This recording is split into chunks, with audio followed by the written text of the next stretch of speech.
الحمد لله وكفى والصلاة والسلام على سيدنا محمد المصطفى وأحمد المجتبى وعلى آله الأتقياء وأصحابه الأصفياء أما بعد فأعوذ بالله من الشيطان الرجيم بسم الله الرحمن الرحيم وَإِنْ كَانَ رَجُلٌ يُورَثُ كَلَالَةً أَوِ امْرَأَةٌ وَلَهُ أَخٌ أَوْ أُخْتٌ فَلِكُلِّ وَاحِدٍ مِّنْهُمَا السُّدُسُ فَإِنْ كَانُوا أَكْثَرَ مِنْ ذَلِكَ فَهُمْ شُرَكَاءُ فِي الثُّلُثِ مِنْ بَعْدِ وَصِيَّةٍ يُوصَى بِهَا أَوْ دَيْنٍ غَيْرَ مُضَارٍّ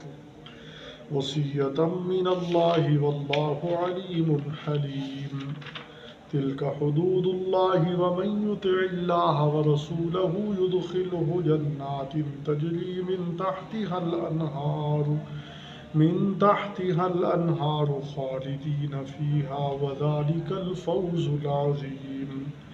ومن يعص الله ورسوله ويتعد حدوده يدخله نارا خالدا فيها وله عذاب مهين صدق اللہ العظیم۔ سورۃ النساء کی آیت نمبر 12 کا کچھ حصہ اور 13 اور 14 یہ میں نے آپ کے سامنے پڑھی ہے۔ ابھی ہم اس کا ترجمہ اور تفسیر سیکھیں گے۔ وَإِنْ كَانَ رَجُلٌ يُورَثُ كَلَالَةً أَوِ امْرَأَةٌ اگر کوئی مرد ایسا ہو جس کا باپ بیٹا نہیں یا کوئی عورت ایسی ہو اس کی میراث،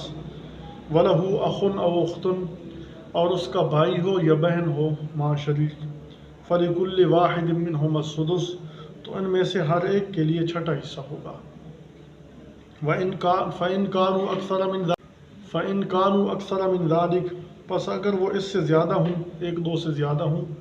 فَهُمْ شُرَكَاءُ فِي الثُّلُثِ تو وہ سب شریک ہوں گے تہائی میں، مِن بَعْدِ وَصِيَّةٍ يُوصَى بِهَا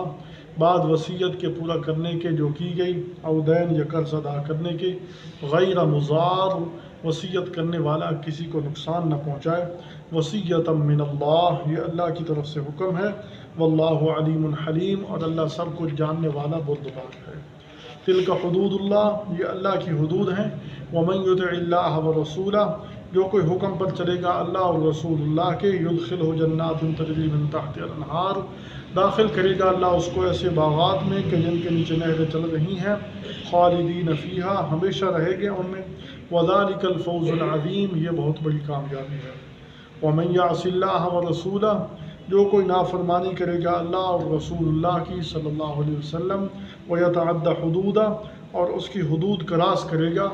یدخلہ تو اللہ اس کو داخل کریں گے نارن آگ میں، خالدن فیہا پڑا رہے گا اس میں، وَلَهُ عذاب مہین اور اس کے لیے ذلت کا عذاب ہوگا۔ قرآن حکیم کی جو پہلی آیت میں نے 12ویں آیت کا کچھ حصہ میں نے پڑھا ہے اس میں کلالہ کی میراث کو بیان کیا گیا ہے۔ میراث کے 3 اسباب پیچھے ذکر ہوئے ہیں، ایک سبب نسب ہے، دوسرا سبب نکاح ہے اور تیسرا سبب ولا ہے۔ ان میں سے ان کی تفصیل ہم پیچھے سیکھ چکے ہیں، پڑھ چکے ہیں۔ آج ہم کلالہ کی میراث کے بارے میں پڑھیں گے۔ کلالہ کسے کہتے ہیں؟ کلالہ وہ ہے جس کے نہ اصول ہوں نہ فروع ہوں، نہ اس کا باپ دادا پردادا کوئی اوپر والے رشتہ دار ہوں، نہ اس کی اولاد ہو، نہ اولاد کی اولاد ہو، نہ کہ اولاد اور اولاد اولاد کی اولاد ہو، یعنی اس کا کوئی بھی نہ ہو، اصول اور فروع نہ ہوں، اس کو کلالہ کہتے ہیں۔ ویسے کلالہ کو کئی اعتبار سے تعبیر کیا گیا ہے۔ اس آدمی کو بھی کہتے ہیں کلالہ جو مرنے والے کا نہ والد ہو نہ ولد ہو، نہ باپ ہو نہ بیٹا، اس کو بھی کلالہ کہتے ہیں۔ بس اوقات اس مال کو بھی کلالہ کہہ دیتے ہیں جو ایسے میت نے چھوڑا ہو جس کا ولد اور والد نہ ہو، اس مال کو بھی کلالہ کہہ دیتے ہیں جو ایسے میت نے چھوڑا کہ جس میت کا نہ والد ہو نہ ولد۔ بہرحال خلاصہ تینوں کا ایک ہی ہے کہ وہ آدمی جو مرا ہے اس کے اصول و فروع نہ ہوں، لیکن وہ مرنے والے نے، یہاں قرآن حکیم نے جو تفسیر فرمائی ہے، مرنے والے نے اپنے حقیقی بہن بھائی نہیں چھوڑے، اللاتی بہن بھائی نہیں چھوڑے، خیفی بہن بھائی چھوڑے ہیں۔ حقیقی جو ماں باپ شریک ہوں، اللاتی جو باپ شریک ہوں، خیفی جو ماں شریک ہوں، ماں ایک ہو باپ الگ الگ ہو۔ تو اب مرنے والے نے اپنے بھائی چھوڑے ہیں یا بہن چھوڑی ہے، اگر ایک بھائی یا ایک بہن اس نے چھوڑی ہے کلالہ نے، اور وہ ماں شریک ہے، اس کی ماں ایک ہے، تو اس صورت میں مرنے والے کے ترکے کا چھٹا حصہ اس کو دے دیا جائے گا۔ ایک بہن ہو یا ایک بھائی ہو، چھٹا حصہ لے جائے گا۔ دوسری صورت، اگر مرنے والے کلالہ ہے، یعنی اس کی کوئی اصول و فرو نہیں ہے، اس نے اپنے ماں حقیقی بہن بھائی نہیں چھوڑے، اللاتی بہن بھائی نہیں چھوڑے، ان کی میراث آگے اس صورت کے آخر میں بیان ہوگی۔ اس نے خیفی بہن بھائی چھوڑے ہیں لیکن زیادہ چھوڑے ہیں، تو اب اس مرنے والے کا تہائی مال ان سب کو ملے گا، لیکن للذکر مثل حظ الانثیین کا اصول نہیں ہوگا، بلکہ سب کو برابر حصہ ملے گا، بہن بھائیوں سب کو برابر حصہ ملے گا، اور باقی جو مال بچے گا، باقی جو اقرب فالاقرب رشتہ دار ہیں وہ لے جائیں گے۔ قرآن حکیم نے اس مقام پر یہی فرمایا، وَلَهُ أَخٌ أَوْ أُخْتٌ، مرنے والے کے بہن بھائی ہو یا بہن ہو۔ عبداللہ بن مسعود رضی اللہ عنہ کی قرات میں من امی کے الفاظ بھی ہیں، اور یہاں قرآن حکیم نے جو میراث بیان کی ہے وہ خیفی بہن بھائیوں کی ہے۔ اس کا ایک قرینہ یہ بھی ہے کہ اس صورت کے آخر حقیقی اور اللاتی کی میراث الگ طور پر بیان کی گئی ہے، تو یہاں خیفی بنتا ہے، تو خیفی بہن بھائی اگر ایک ہے چھٹا حصہ لے جائے گا، اگر کئی ہیں تو سب تہائی میں برابر شریک ہوں گے۔ فَإِنْ كَانُوا أَكْثَرَ مِنْ ذَلِكَ فَهُمْ شُرَكَاءُ فِي الثُّلُثِ، سب تہائی میں برابر شریک ہوں گے۔ وصیت پوری کی جائے گی، قرض ادا کیا جائے گا، جیسے پیچھے ہم تفسیر کر چکے ہیں۔